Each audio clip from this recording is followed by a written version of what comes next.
The lock on the $10 million mansion door clicked shut with the finality of a gavel.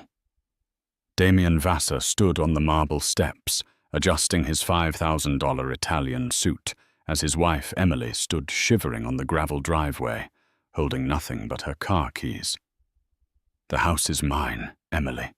The company is mine. You're left with what you came with, nothing." He spat the words, turning to wrap his arm around a younger woman in the doorway. He was right. He did own the house. He owned every custom-built wall, every imported chandelier. But he had forgotten to check one crucial detail. He owned the house, but he had never, ever owned the land. The rain began as a cold, stinging mist, an afterthought to the humiliation. Emily Hayes Vassar hadn't even processed the sound of the deadbolt. She was still reeling from the words, "Sienna is moving in. You are moving out." It had happened with the speed of a car crash. She had been at a charity luncheon for the City Restoration Fund, a passion project she'd poured thousands of hours into. She'd come home, her heels clicking on the imported Italian marble of the grand foyer, calling Damien's name. She was excited to tell him they had secured the grant for the downtown library. He wasn't in his study. He wasn't in the gym. He was in the master bedroom, their bedroom, and he was not alone. Sienna Stone, a woman Emily recognized from countless vapid social media posts, was preening in front of Emily's antique vanity mirror, applying Emily's Chanel lipstick. "Oh, good," Sienna had said, her voice a sickly sweet syrup. "She's here. Now we can get this over with." Damien, emerging from the master bath wearing only a towel, had the audacity to look annoyed. Not ashamed, not guilty. Annoyed, as if Emily had interrupted an important business meeting. "Emily, perfect timing," he'd said, his voice the one he used for hostile takeovers.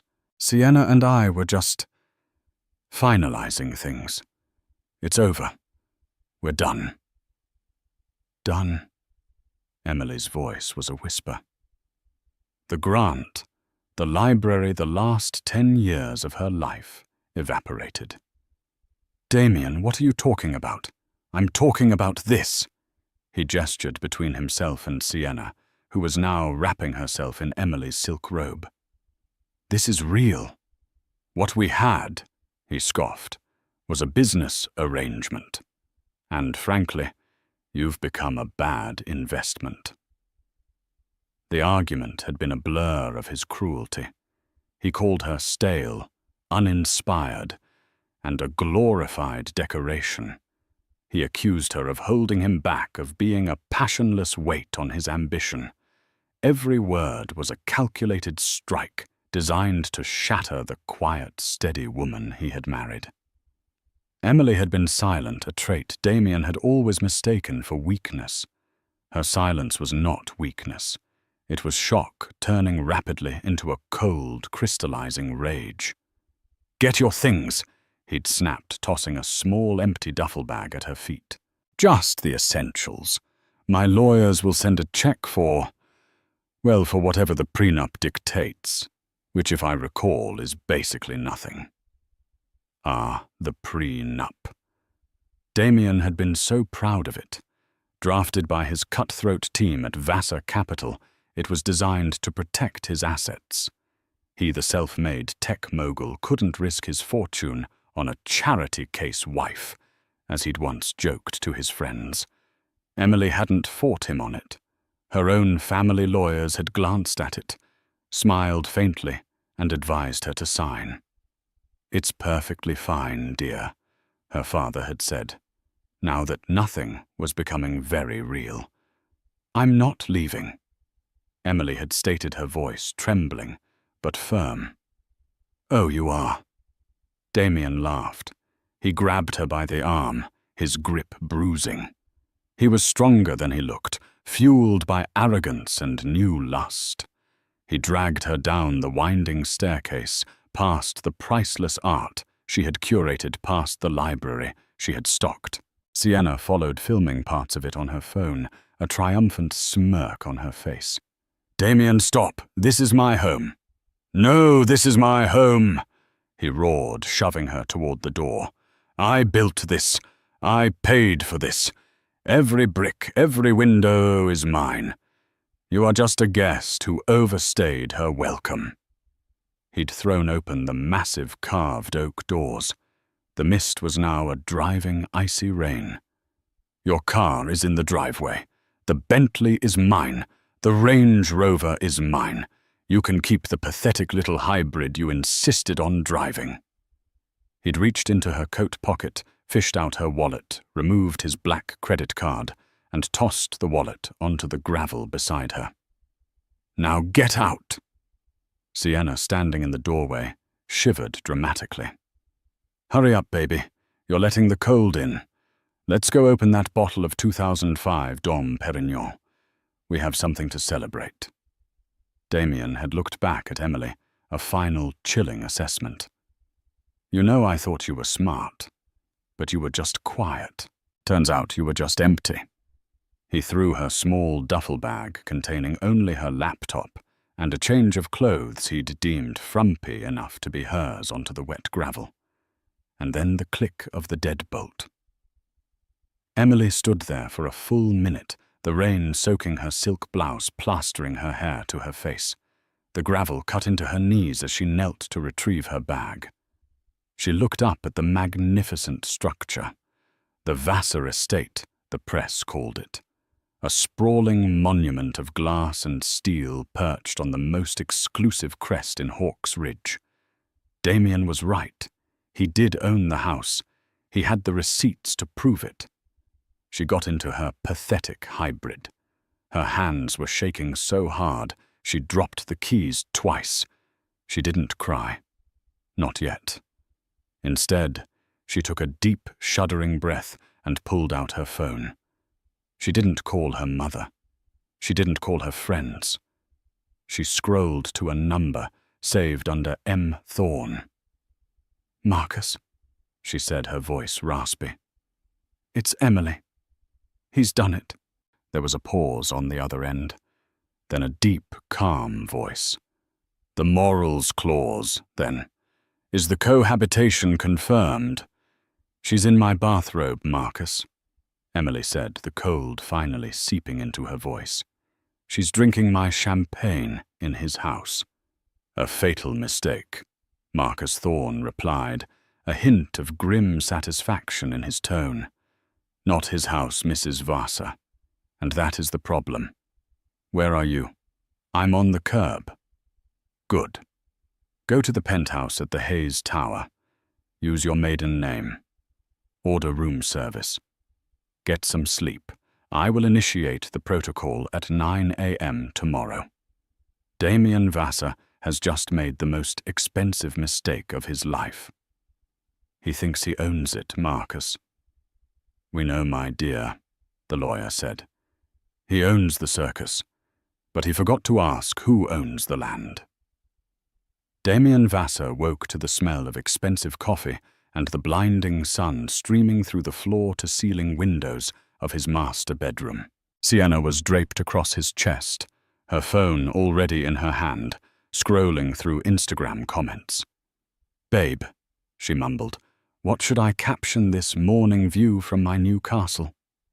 Damien smiled, feeling a surge of pure, unadulterated power. This was his. He had earned it. He had shed his dead weight. Emily was probably crying in a 200-a-night Marriott, wondering how it all went wrong. "Caption it, the King's View," he said, kissing Sienna's bare shoulder. "And make sure you tag the location." He got up, stretched, and walked to the window overlooking the 20-acre estate. The grounds were immaculate. The infinity pool seemed to spill over into the city skyline below. His. All his. He padded downstairs to his state-of-the-art office to start his day. He had a few things to clean up. First, severing the financial ties. He logged into his private banking portal. He had several joint accounts with Emily, mostly for household expenses. He'd liquidate them, move the funds to his personal account. He clicked on the Vassar-Hayes joint account. Balance. Trawls, he frowned. That was odd. There was at least 150,000 in that account. He checked the transfer history. A single-wire transfer executed at 8:55 a.m., 5 minutes ago. All funds moved to a Hayes Family Trust account. That conniving, he growled. She'd woken up early to be petty. Fine. It was a drop in the ocean. He tried the next account, the brokerage account. It held some play stocks. She liked green energy, sustainable textiles. Account frozen. He tried to log into the household management system to change the gate codes. Access denied. Administrator credentials invalid. A cold prickle of annoyance ran down his spine. This was more than petty. This was organized. He scoffed. She probably had some small-time divorce lawyer trying to make a statement. He'd crush them. He called his own lawyer, Stanley Croft. Stanley, she's out.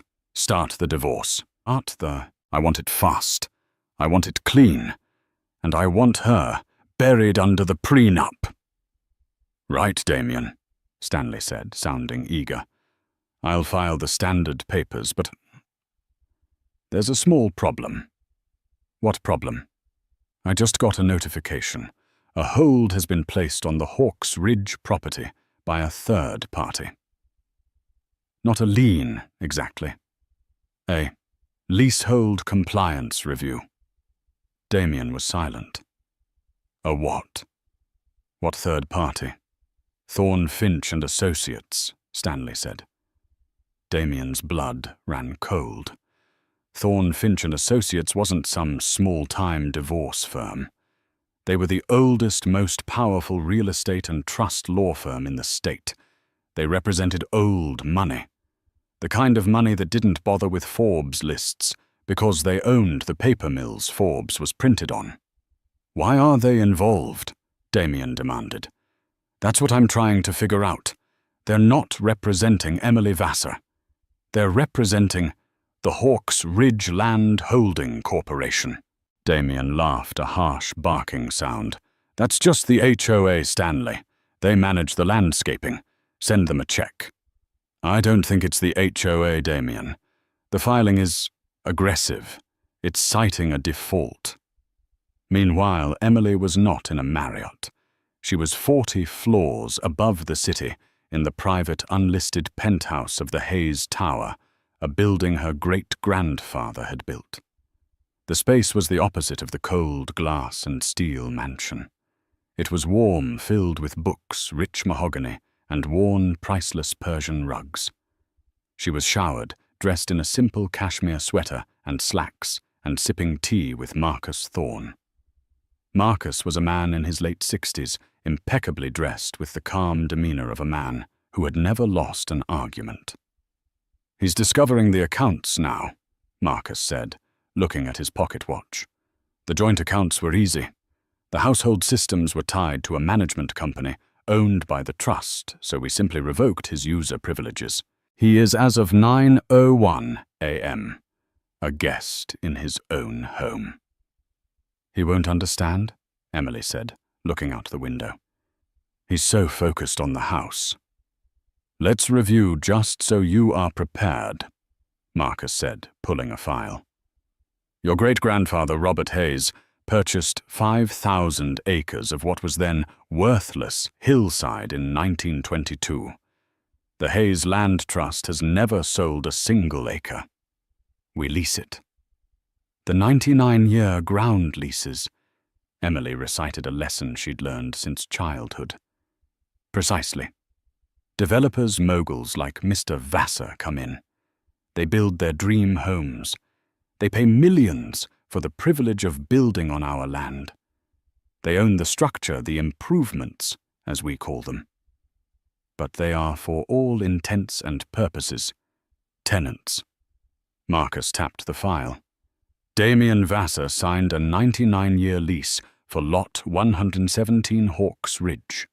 The annual fee is nominal, a few $1,000s. He thought it was a steal. He never reads the fine print, Emily murmured. He leaves that to his people, and his people clearly missed Clause 34. Marcus said, smiling. The Hayes Morals Clause. It's so archaic, Emily said. Archaic but ironclad. It was your great-grandmother's idea. We will not have scandal on Hayes land. The clause states that the leaseholder must not engage in behavior that could bring disrepute, scandal, or public notoriety to the property. This includes, but is not limited to, publicly documented infidelity, criminal activity, or cohabitation with a non-spouse in a manner of adultery. Sienna Stone, Emily said, is currently, I believe, posting selfies from the master bedroom tagged at Vassar Estate.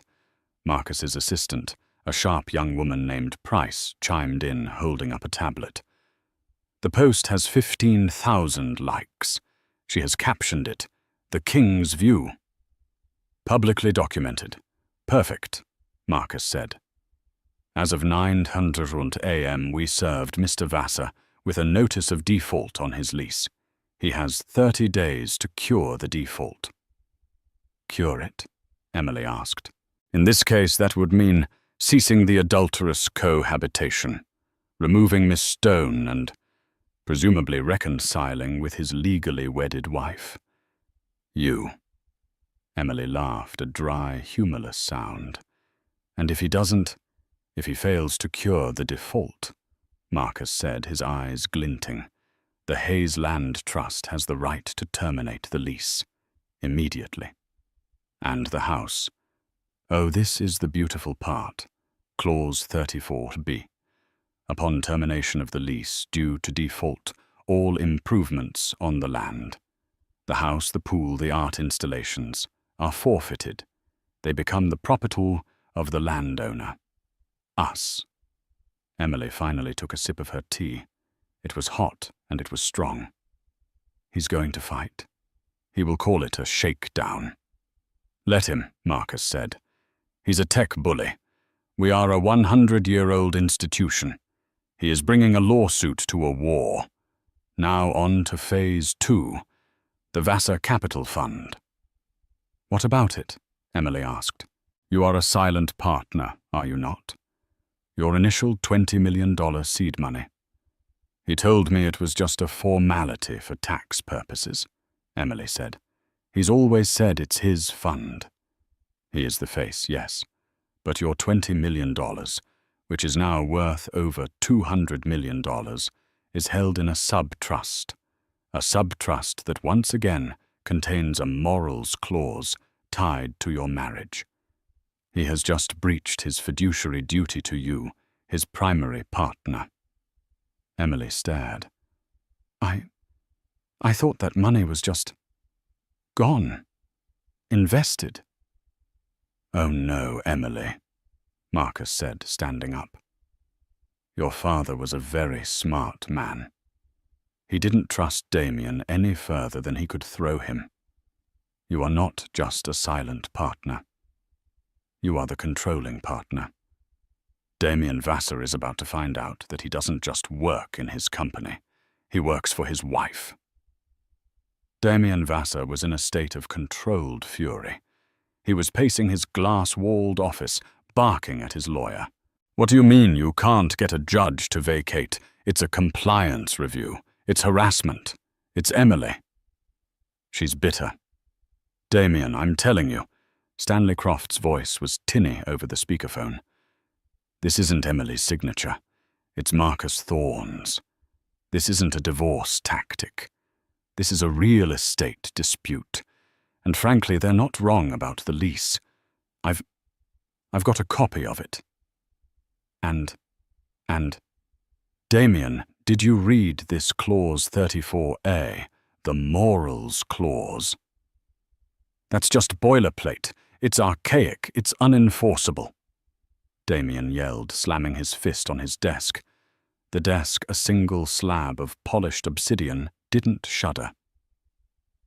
It's not Damien, Stanley said, his voice dropping. Not when the Hayes family is involved. Their entire reputation is built on enforceable contracts. You are publicly cohabitating with Miss Stone, are you not? It's my house.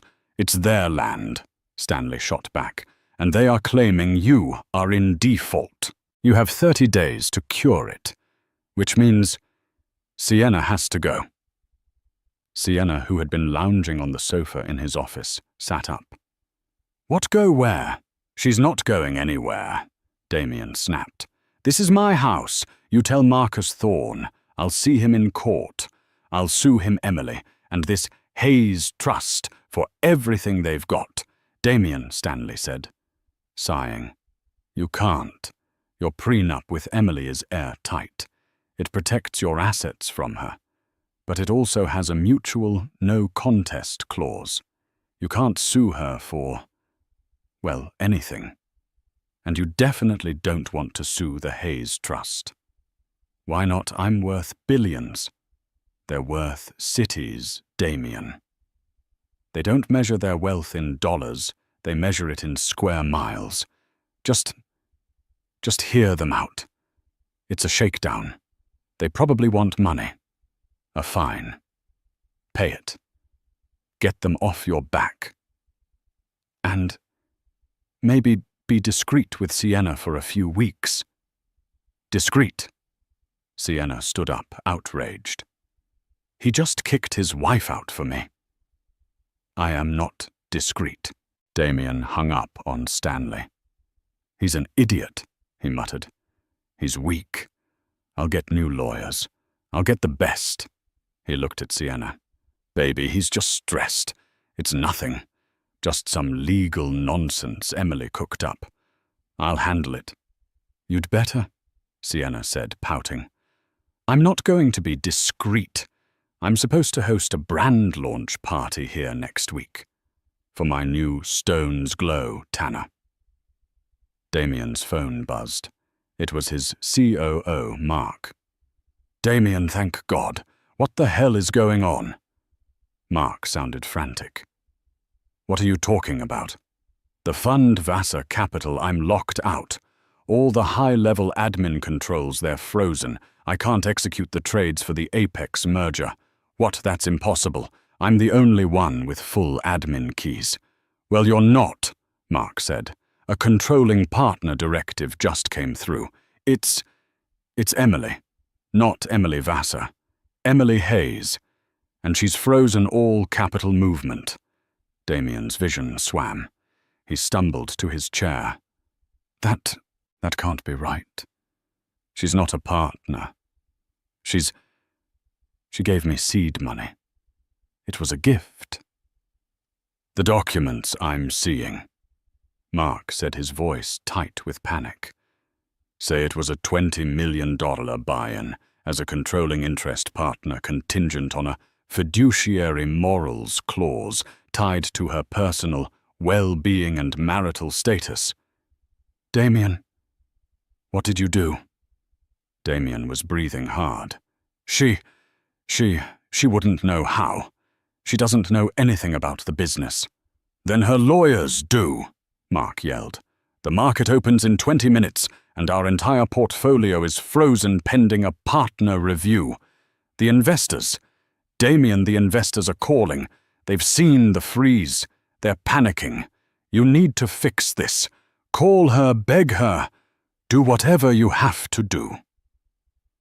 The line went dead. Damien sat in his $1 million office in his $100 million house and felt the first icy cold tendril of real fear. He had built an empire of glass and code, a new money monolith, but he had built it on a foundation of old money stone, and he had just taken a sledgehammer to the foundation. Damien, Sienna's voice was sharp. What's wrong? You look pale. Is it the lawyer? Did he upset you? The fund, Damien whispered. She's frozen the fund. Sienna's perfectly manicured face went from pouting to confusion, and then to a cold, calculating hardness that matched his own. What do you mean, frozen? She's a partner. A controlling partner. Sienna stood up. The silk robe, Emily's robe, suddenly looked cheap on her. A partner. You told me she was nothing. You told me she was a charity case you married. I thought she was, he yelled, lashing out. How was I supposed to know? She signs checks for libraries. She volunteers. She's Emily. Well, Emily is apparently the one who signs your checks. Sienna spat. You told me you were the king. You're not the king. You're just a jester. Get out. Damien said, his voice low. What? Not you, just get out of my office. I need to think. I need to call. I need to fix this. Sienna, for the first time, looked uncertain. The financial security she had just gleefully grabbed was flickering. You are going to fix this, Damien. Right. You're going to call her and tell her to stop. Yes. Damien said, his mind racing. I'll call her. I'll reason with her. She's emotional. She's just hurt. I'll offer her a better settlement. A real one. 10 million. 20 million. She'll sign. She'll have to. He pulled up Emily's contact. He dialed. It went straight to voicemail, not her personal voicemail. You have reached the private line of Emily Hayes. I am not available. For all matters regarding the Hayes Land Trust, please contact Marcus Thorne. For all matters regarding Vassar Capital, please contact the office of the controlling partner. All other inquiries will not be returned. He threw his phone across the room. It shattered against a wall-sized, abstract painting. Fine, he seethed to the empty room. You want to play hardball, Emily? You've forgotten who I am. I don't get bullied. I do the bullying. He buzzed his security team. Find my wife. Find out where she is. I don't care how.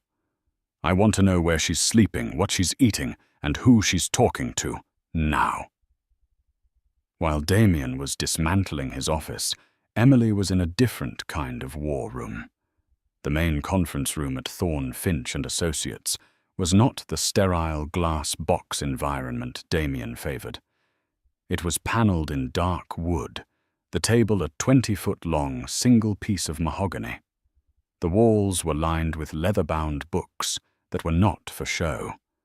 They were used. Emily sat at the head of the table. Marcus Thorne was to her right. To her left was a team of specialists. As of 10:00 a.m., a forensic accountant named Peterson was saying, "We have a full freeze on all Vassar Capital assets pending our audit. As the controlling partner, you are well within your rights, Mrs. Vassar. The fiduciary morals clause is explicit. The fund's stability is predicated on the stable marital union of its partners as your father stipulated. The public ejection of one partner by the other constitutes, well, it's a catastrophic breach." He'll say it's my money, Emily said. He'll claim I'm just an investor. He will say that, Marcus cut in. But the law will say otherwise. Your father was brilliant. The money was never yours to gift to him. It was the trust's. The trust invested in him with you as its proxy. Damien was in legal terms the managing director of your investment, and he just tried to fire his boss. He's going to be violent, Emily said, her voice small for a moment. His security team is already making inquiries. Ms. Price, the assistant, said, not looking up from her laptop. They've called 3 fixers to try and locate you. All 3 fixers are on the Hayes Trust retainer. They all reported no leads. Emily blinked. You have fixers on retainer. Marcus smiled, My dear, the Hayes family doesn't just own land. We own relationships. You are in the safest place you could possibly be. He cannot reach you." "Good," Emily said, the steel returning to her voice. "What's next?" "The house." "The 30-day notice is delivered," Marcus said. "He has two options. One, he cures the default. This means Miss Sienna Stone must vacate the premises permanently, and he must cease all scandalous behavior." "He won't do that," Emily said. "His pride won't allow it. He'd rather burn the house down." "Which brings us to option 2, Marcus continued.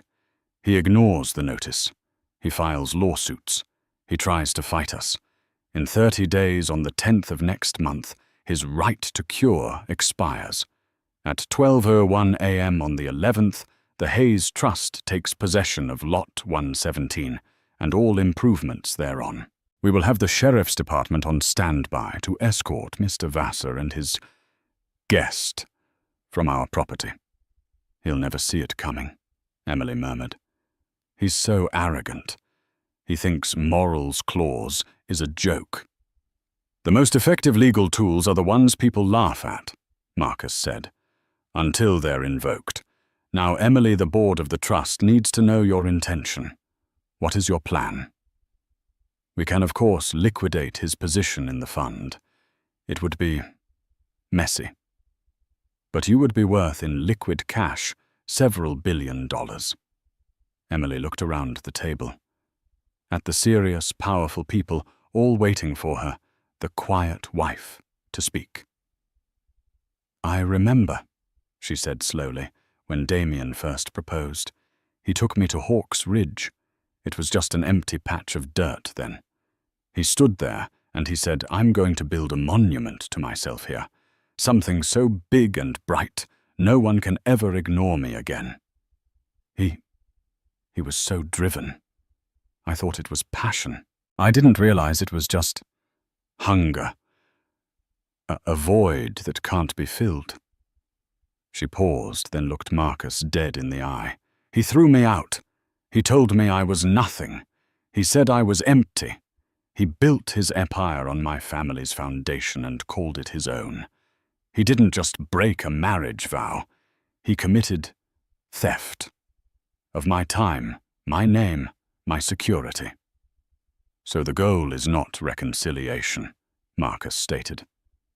"The goal," Emily said, standing up.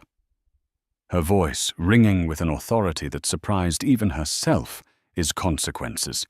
"He built a monument to himself. I want it gone." "Emily. Not the land, Marcus. The house. The Vassar estate. He thinks it's his legacy. I want it erased." "Can we do that?" Marcus Thorne looked at his partners. A slow, wolfish grin spread across his face. "Yes, Mrs. Vassar. I believe we can. We can terminate the lease. We can seize the improvement. And then we can file for a demolition permit." "Demolition?" Peterson the accountant gasped. "That house is worth north of $100 million. It's a structure," Emily said, her voice cold as the marble in her old foyer. "It's an improvement on Hayes land, and I find it in bad taste. It brings disrepute. It's an eyesore." "A demolition permit," Marcus mused. "The Hawk's Ridge Architectural Review Board would have to approve it. Which they will. The Hayes Trust is the review board." He steepled his fingers. "So the plan is set. Phase 1. We wait for him to self-destruct for 30 days. Phase 2. We reclaim the land. Phase 3. We reclaim the fund. Phase 4. Erasure." "What about Sienna Stone?" Emily asked. "Miss Stone," Miss Price said, "is a symptom, not the disease. She's a social media influencer, and you know what happens to influencers who are tied to public messy and losing scandals. They lose their brands. We've already had quiet off-the-record conversations with her top 2 sponsors. They are reviewing her contracts. Emily nodded. He took 10 years of my life. He thinks he can erase me with a new younger woman. He's about to find out what erasure really means. One last thing, Emily, Marcus said, his tone gentle. This will be a public fight. He will get loud. The press will get involved. Forbes, the Wall Street Journal. They love a good mogul versus mogul story. Are you prepared for that? Emily thought of him standing on the step of Sienna's smirk, of the cold rain and the sound of the deadbolt. He called me empty, she said. Let him. I'd rather be underestimated. Let him roar. The quiet ones are the ones you have to watch. The first week was a storm of legal bluster. Damien, having fired Stanley Croft, hired Barrington and Lynch, a notoriously aggressive litigation firm known for scorched earth tactics. They filed a dozen motions. Motion to dismiss the lease default, denied. Motion to force mediation, denied. Motion for an injunction against the Hayes Trust, denied. Motion to unfreeze Vasa Capital assets, denied. With every denial, Damien's rage grew. He was hemorrhaging money. His new lawyers demanded a $5 million retainer, which he had to pay from his dwindling personal accounts. Sienna was becoming a problem. What do you mean my Stone's Glow sponsor pulled out? She shrieked, throwing a $1,000 vase across the living room. They said my brand alignment was compromised. It's just a legal tactic, baby, Damien kept saying, the words sounding hollow even to him. Emily's just trying to scare us. Well, it's working, Sienna cried. My comments are a war zone. They're calling me a home wrecker. Forbes just ran an article, Vassar's vexing lease. They're not calling you a king, Damien.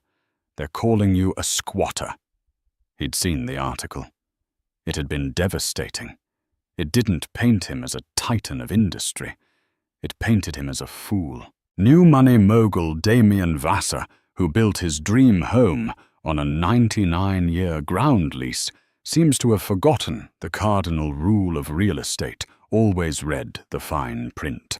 Now a dispute with the powerful old money Hayes family threatens his entire empire. His investors, once cowed by his bravado, were now in open revolt. With the fund frozen, their money was trapped. The Apex merger had collapsed, costing the fund a potential $3 billion in future earnings. A class action lawsuit was being prepared. Damien was a prisoner in his own glass palace. He couldn't leave because his lawyers advised him that abandoning the property could be used against him. He was trapped inside with a rapidly deteriorating Sienna, who was no longer the fun, adoring woman he'd cheated with. She was a liability, documenting their struggle on social media. Day 12 of the lockout, she'd pout to her phone from the edge of the infinity pool. That psycho ex-wife has frozen all of Dee's money. But we're still strong. Couple goals, haters gonna hate. Marcus Thorne's office had gleefully entered that video as Exhibit F in the failure to cure default file. On day 20, Damien broke. He did the one thing he swore he would never do. He drove to the Hayes Tower. He was not allowed in. I'm sorry, sir, the security guard, a man built like a mountain, said, This is a private building. You are not on the list. I am Damien Vassar. I am here to see my wife. Mrs. Vassar is not in residence, the guard said, unblinking. I know she's in there. Emily. Emily! He bellowed, a madman in a $10,000 suit screaming in the lobby. You can't do this. This is my money. This is my life. You want a settlement. Name your price. $50 million. Two more guards emerged. They gently but immovably escorted a struggling Damien Vassar out onto the sidewalk, just as a TMZ camera flashed. The next day, the headline was, "Vassar's Meltdown Mogul Evicted from Tower." In the penthouse, Emily watched the footage, her face impassive. Marcus Thorne switched off the television. "He's unraveling," Marcus said. "It's time to prepare for Phase 2. He has 10 days left. He will not cure the default. He is in fact doubling down on the scandalous behavior." "He looks," Emily said, "desperate." "He is. He has no leverage. He is trying to build a new house on top of a sinkhole," Marcus said. "Now the press, they've been calling. The Wall Street Journal wants an exclusive, a profile on the quiet woman behind the Hayes Trust." "No," Emily said. "He wants the spotlight. Let him have it. I'm not a public figure. I'm a landowner and a controlling partner. My actions will speak for me. Let him be the one to answer the questions." "Very wise," Marcus said. "Let him feed the narrative of the crazy, vengeful ex-wife. It will make his public statements all the more damaging to himself." Damien did exactly that. He gave an exclusive to a right-wing financial podcast, ranting for an hour. "It's a conspiracy," he'd shouted into the microphone. "My ex, who, by the way, was a nothing when I met her, has teamed up with these ancient dinosaur lawyers to steal my company. They're using an archaic illegal morals clause to strip me of my assets. This is a betrayal of capitalism. This is un-American. The financial world, especially the old money world, did not agree. The consensus was simpler. He broke a contract. He's a bad investment." On day 28, Sienna left. Damien came downstairs to find her luggage, 16 matching Louis Vuitton pieces in the foyer. "Where are you going?" he asked, his voice dead. "I'm going to my mother's in Miami," she said, not meeting his eye. She was wearing sunglasses indoors. I can't be here, Damien. This is bad for my brand. My agent said I need to distance myself from this toxic narrative." "Toxic narrative. You are the narrative," he screamed. "You're the adulterous cohabitation." "Don't you put this on me," she shrieked back. "You told me she was a nobody. You told me you were the king. You're just a tenant. And you're being evicted. I am not going to be evicted with you. So all that love, all that passion, it was just for the house, for the money.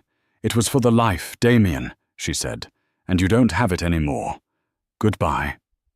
She walked out, leaving him utterly alone in the cavernous, silent mansion.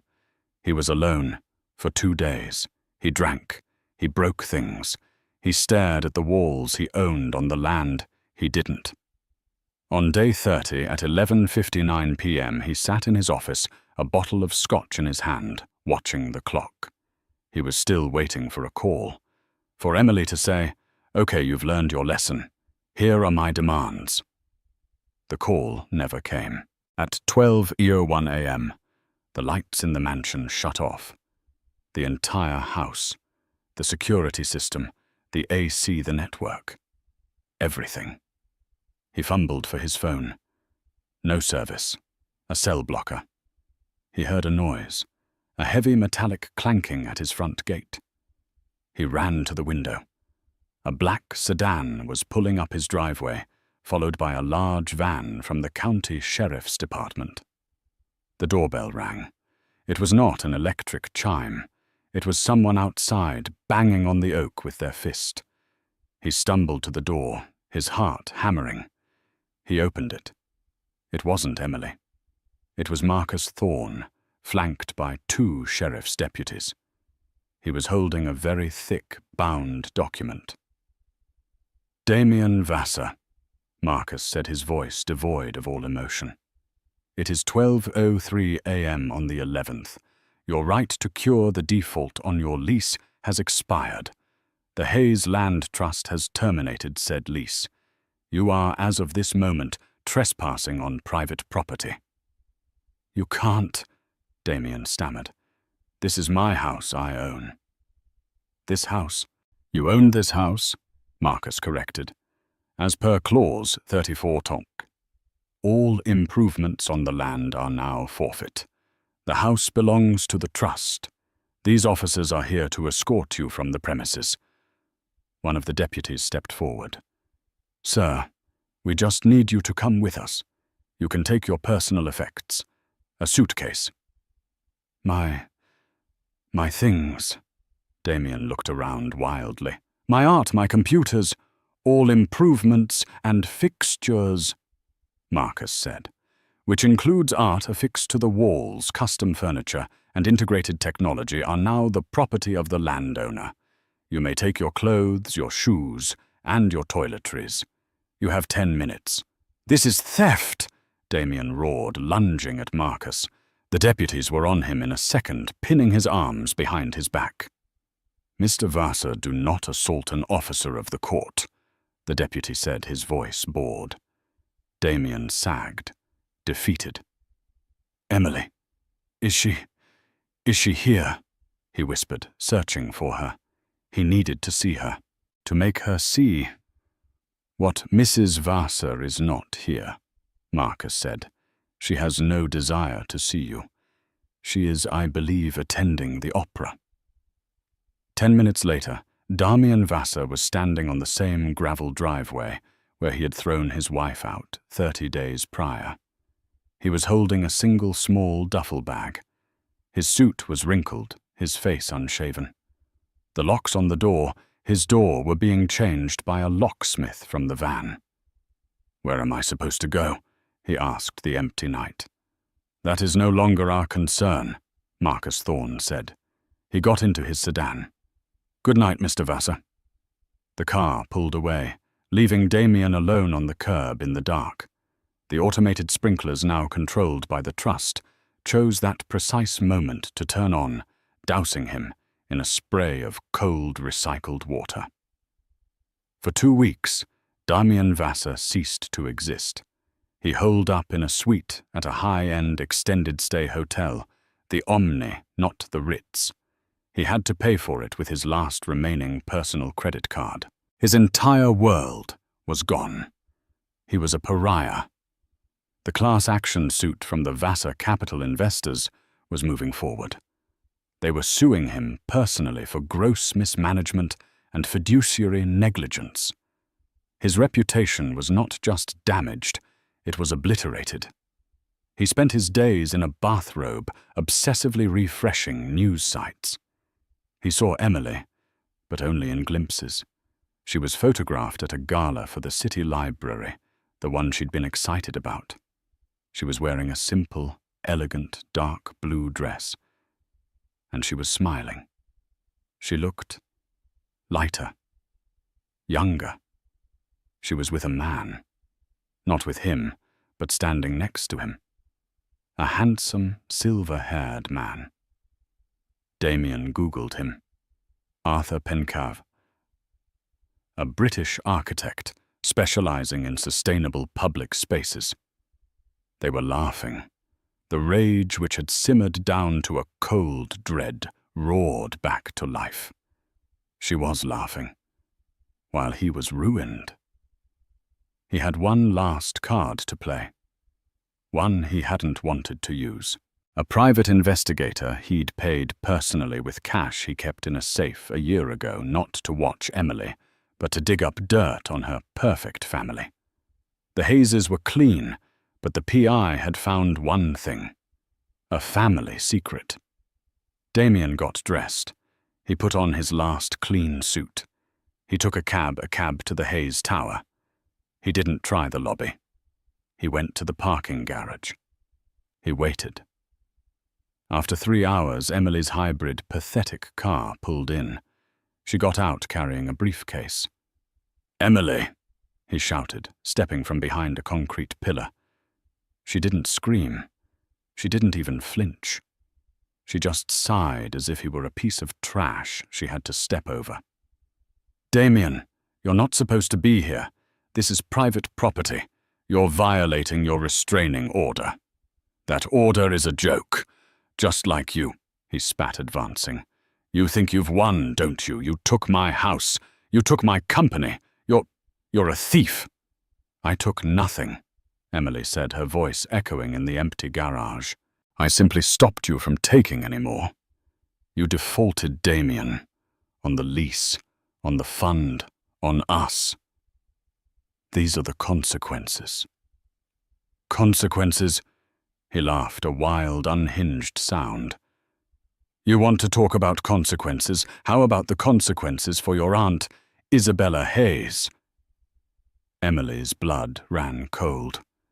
She took an involuntary step back.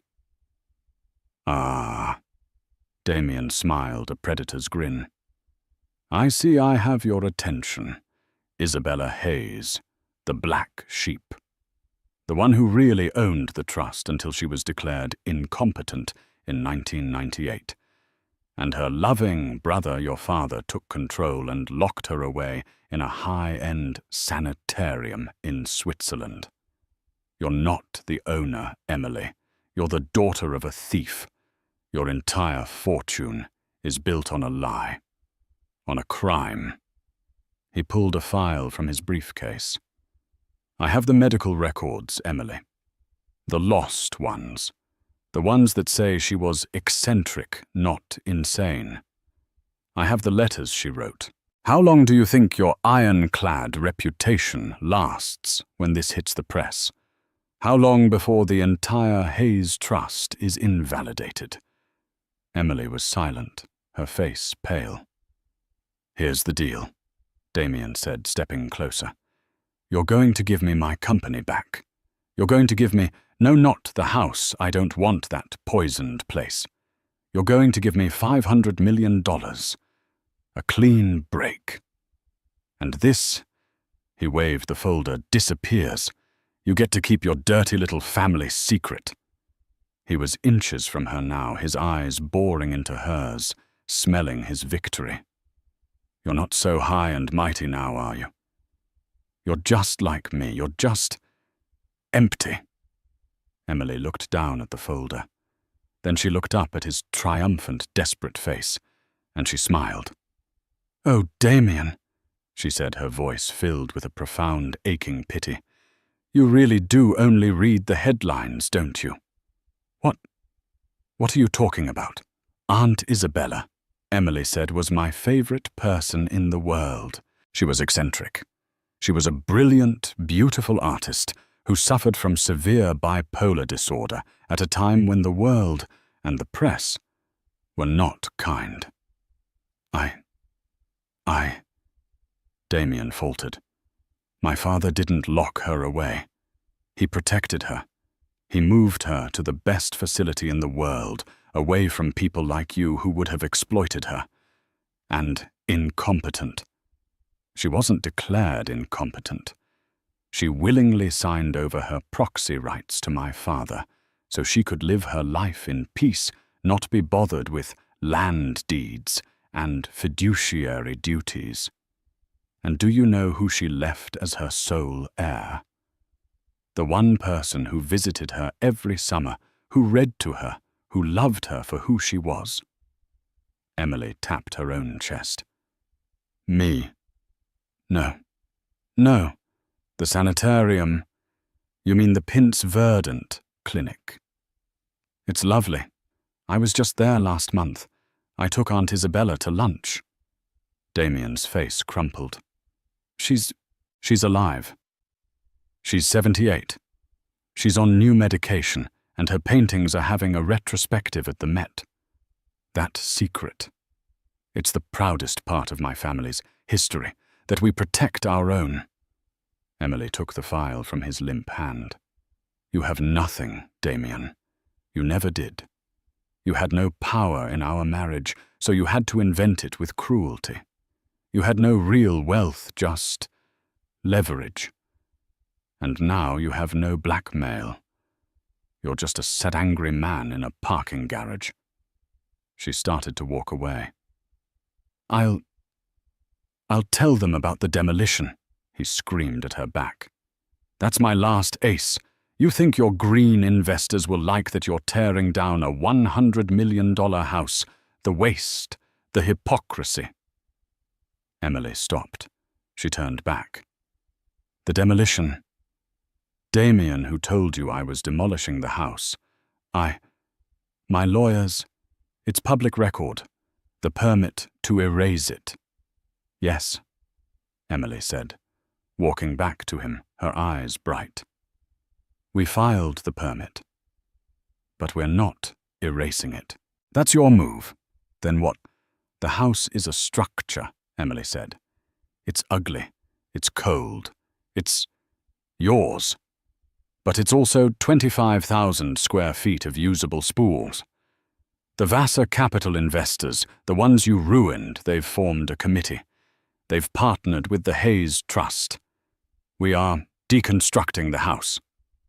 Deconstructing piece by piece. The marble is going to the city library. The glass panels are going to a new community greenhouse. The steel beams are being donated to Habitat for Humanity. Even the high-end kitchen appliances are going to a local women's shelter. We are recycling your monument, Damien. It will be salvaged piece by piece and repurposed into things that actually help people. Things that I value." Damien looked as if she had physically struck him. "The Vassar estate," Emily concluded, "is gone. In its place, that architect I was photographed with, Mr. Pencavel. He's designing the Isabella Hayes Public Park and Garden, a quiet, beautiful place for people to sit, to read, to be. My aunt is thrilled." She left him. She walked to the elevator, her steps light. She didn't look back. Damien Vassar sank to his knees on the cold concrete floor of the parking garage, holding a useless folder. A man truly and completely empty. The final phase was not swift, but it was total. The deconstruction of the Vassar estate became the feel-good story of the year. Local news crews filmed as crews meticulously removed the giant gaudy glass panels. Emily Hayes was lauded as a New Age philanthropist, not just donating money, but turning an emblem of toxic greed into a public good. Sienna Stone, in a desperate attempt to stay relevant, tried to launch a tell-all YouTube channel about her abusive relationship with Damien. It backfired.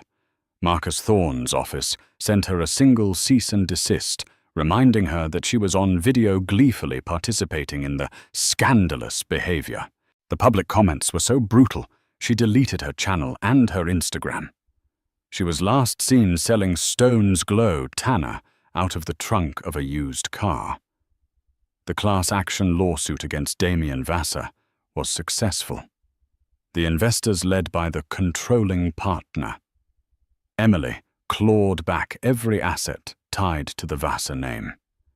His remaining personal accounts, his hidden offshore holdings, all were seized. He was forced to declare personal bankruptcy. His scorched earth lawyers from Barrington and Lynch had dropped him the moment his money ran out, and they too sued him for non-payment. Damien, stripped of his wealth, his reputation and his home, became a ghost in the city he once claimed to own. The final legal nail was driven in 6 months after the eviction. Damien was in a small, windowless courtroom, his cheap public defender at his side. He was facing charges of fraud stemming from his lies to his investors. Emily was there, not as a plaintiff, but as a spectator. She sat in the back row wearing a simple professional suit. The judge read the verdict. Guilty on all counts. As Damien was being led out, his eyes found hers. The arrogance was gone. The rage was gone. There was only a hollow, pathetic plea. He expected to see triumph in her face. He expected a smirk, a look of "I told you so." But Emily's face was calm. It was not triumph. It was not even satisfaction. It was closure. As he passed us, he whispered, his voice hoarse, Why did you do all this? You could have just left. You could have just taken half." Emily met his gaze. Her voice was quiet, heard only by him. "You threw me out in the rain, Damien. You told me I was nothing. You stood in the doorway with that woman in my robe, and you told me I was empty. I was angry. You were honest," she corrected. "In that one moment you showed me exactly who you were. You were a man who builds his monuments on other people's foundations. You didn't just own the house, Damien. The house owned you. The money owned you. The idea of power owned you." "Emily, I'm sorry." "I know," she said, and the pity in her voice was the most devastating blow of all. "You threw me out not knowing I owned the land. But your real mistake was throwing me out not knowing who I was. The land was just a detail. You forgot you married a Hayes. We don't just own things, Damien. We endure." The bailiff tugged his arm. "Let's go, Vassar." Damien Vassar, the former king, was led away, leaving Emily Hayes Vassar alone in the courtroom. She sat for a moment, then stood, adjusted her jacket, and walked out into the sunlight. 1 year later, the Isabella Hayes Public Park opened. It was the anti-mansion. Instead of a 20-acre monument to one man's ego, it was a winding, beautiful space of native plants, quiet benches, and a small, elegant water feature made from the recycled marble. Emily was there, cutting a simple ribbon. Her Aunt Isabella, vibrant and sharp in a colourful scarf, was at her side. Marcus Thorne was beaming. The park was an immediate success. It was quiet. It was peaceful. It was used. After the ceremony, Emily was walking the gravel path, the same path where she had once stood in the rain, when a man approached her. It was Arthur Pencavel, the architect. "It's beautiful, Emily," he said, his voice warm.